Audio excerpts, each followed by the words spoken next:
This is probably the last time I'm going to be doing this OOTD in the school, so here's my OOTD to pick up my regalia.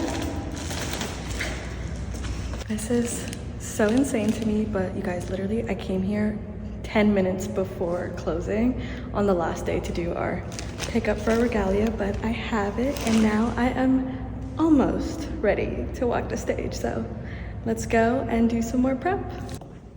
I think maybe to Calgary. It's time.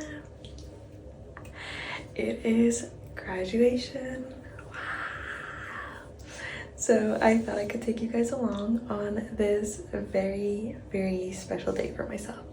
And yeah, just do a little memory capsule for what today is going to entail. So let's get ready. It is currently 6:50 and honestly my hair is pretty much done. I might touch it up a little, but the main thing is this face. We gotta get work on it. We got to get to work on it. So let's do that. And also my nails are ready for today. We got them done yesterday and they look so cute. I went really basic just so I could still work with my nails because we're back to full-time on Monday. So yeah, but now let's get ready.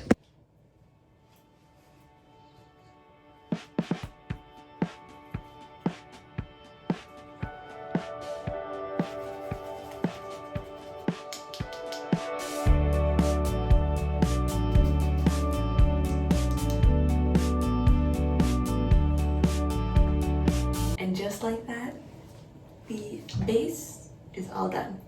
Now let's go to the beat because this is where your girl takes time.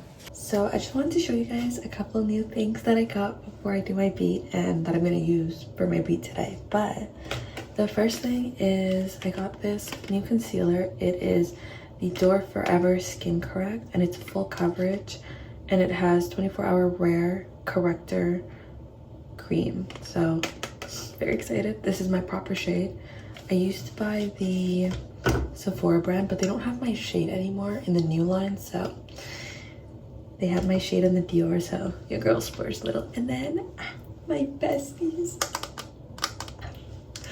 got me a Tarte palette for my birthday, and you guys look at this shade. I can take this off, but look at the shade range. Beautiful. So I'm so excited to use it today. So let's get to it. I think I'm just gonna pop in my AirPods and just zone out for this part just because that's how I like to do it, but I will see y'all in a bit. Let's get to it.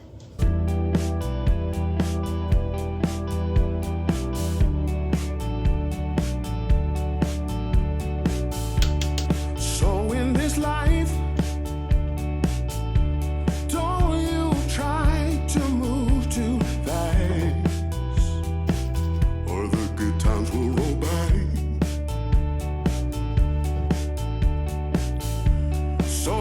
slip by. This is a good base. These days they will come and go. That's how you build a good life. I think the beat. Hey. Let's go. And with that, year of 2026.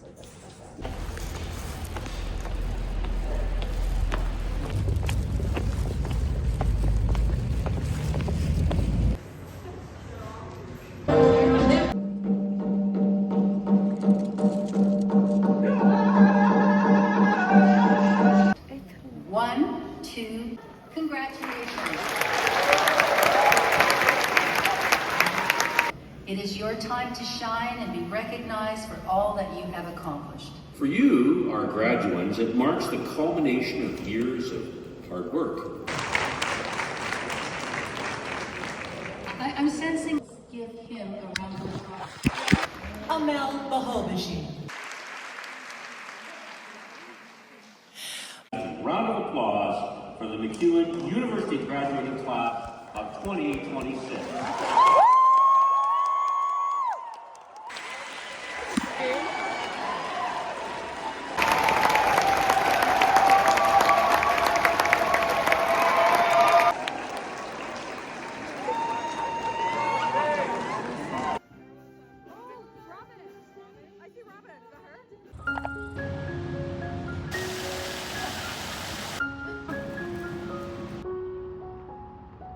ቪዲዮ ነው። ቆንጆ ፎቶ ታነሻለሽ ከዚህ ውስጥ። እግርሽ ግን አይታይሽ። ሌላ ቦታ ደግሞ ሄደን እዛ ፊትሽን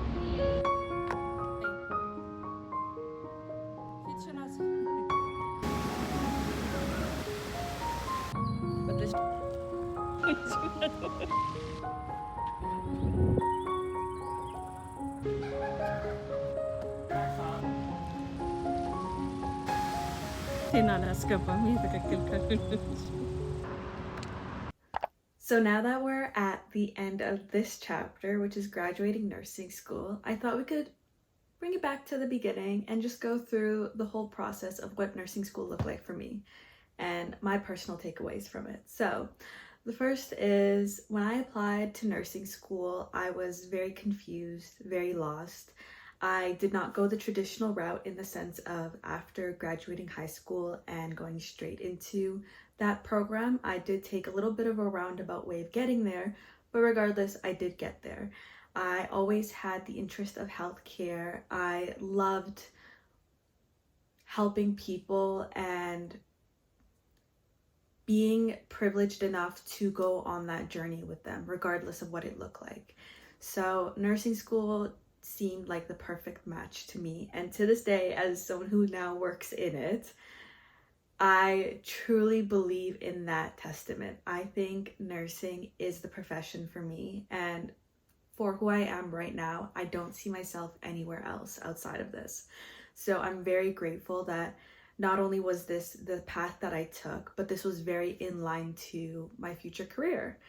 And at the beginning, I felt very out of place because even though I did want to pursue nursing school, it wasn't my first idea. I originally was on the pre-med route until I saw how short interactions were between doctors and patients.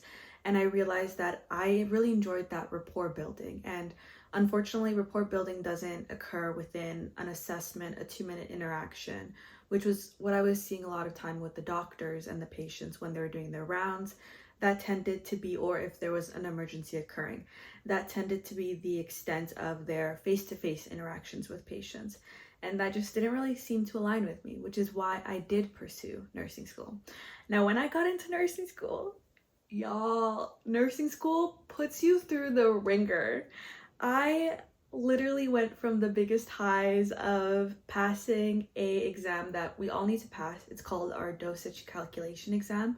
And for us, our passing mark is 100%. You don't get 100, you fail. You have 2 attempts to take it. Afterwards, you fail that class, and that would essentially hold you back another year. And then I'm sure there's further stipulations if you continue to fail it. But being on a high as passing that to lows such as clinical instructors telling me I wouldn't be a fit nurse. I had a lab instructor tell me that I wouldn't be successful in her course, which, jokes on her, finished that course. And not only did I finish it, I finished it well. Thank you very much. To what really matters for me. And that was the interactions that I had the privilege of being on with patients. So I had the opportunity to follow a patient through MAID, and from the other side, I had another patient who was seriously considering and began the process of MAID to actually withdrawing it by the end of my clinical experience with that patient and having a more positive outlook on what their future could look like. And that is not to say anything about the person who did continue with MAID, because you need to have immense strength to follow through in a process like that. And I think on both sides of that spectrum, both individuals did display incredible strengths, and it just aligned with both of their lives, and that's just the way their lives went. Or seeing births, whether it was C-section, vaginal births, the most adorable little ones, and the start of families, or the other side, going through the end of an individual's life and what that looks like for the family. And if you were to tell me that these were the things that I would have to get through to be here today, I wouldn't change any of those experiences for the world, because I think the person that it made me today is who I needed to be to not only work in this profession, but to be the person that I wanted to be at some point. And it just took these experiences for me to go through to be that individual. And that is what nursing school was for me. Nursing school wasn't just the theory. Nursing school wasn't only the assessments, but it was the friendships that were built, the camaraderie that we developed, the adventures that we went on, the experiences we had with our patients, other staff, management, leadership. These are the experiences that have melded me into the nurse that I am today. And I wouldn't change it for the world. And I know I am in an immensely privileged position, being able to not only pursue this education, but to be able to focus on it. I don't have kids. I don't have any immediate responsibilities that I have not foregone onto myself, but I had the privilege of not only pursuing this route, but being able to focus on it and really trying to soak in as much as I could of this academic chapter in my life. And for that, I will eternally be grateful for everyone who made that possible, because without them, I wouldn't be here today. Like, that's that. I wouldn't have walked the stage. I wouldn't have that paper that's on my wall right now. I wouldn't have the BScN attached to my name. So I do understand the position I'm in. And for that, I unfortunately can't give you advice on that, because that's just something that was included in the socioeconomics of my life, the geographical position that I'm currently living in, that being Canada, and the high importance that they place on education, which allowed me not only to get loans, but to get grants, scholarships. So for that, I will always remember the privilege that I had. But if I were to say anything that could be applied to anyone, hopefully anywhere, is if you really want it, figure out a way to pursue it. And if you can't, do the best with what you've got. And truly do it because you love it. That doesn't mean that academics has to be the route you take. That's the route I chose to take. And that's the route I continue to take as I continue my studies. But if you see something different for your life, see how far that can take you and work towards that. Because if the vision is there, it's been put into your mind for a reason. And I don't think it's fair for yourself to not see the end to it. And yeah, that's where I will leave it for this chapter of my life. And I once again just want to thank everyone, everything that has allowed me to be here today, because without that, I would have not walked the stage and I would have not have the life I currently have. So for that, I am eternally grateful. And that closes this video. I hope you guys enjoyed it as much as I loved making it, and I will see y'all next time. Bye.